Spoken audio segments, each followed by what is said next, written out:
Hello guys, नव blog में आपનું સ્વાગત છે। તો આજે આપણે આવી ગયા છે ઠાકર ભગવાનના મંદિરે ડોલ દેખવા માટે। જોઈ શકો છો અહીંયા પણ વસ્તી પણ દેખવા આવી ગઈ છે डोल देखवा માટે ઠાકર ભગવાનના। तो उन्हें स्नान कर रहा है अभी ठाकर भगवान जी। पूरे का पूरा सरोवर भी अभी भरा हुआ है।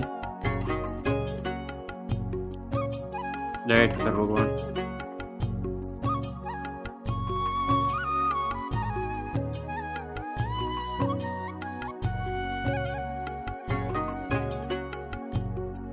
अभी यहाँ पे ये देखिए गाइस, यहाँ पे आ चुके हैं ठाकुर जी भगवान।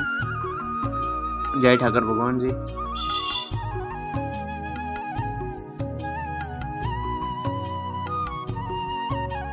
जय हो ठाकर भगवान। और यहाँ पे अभी हमारे राम जी मंदिर। जय श्री राम।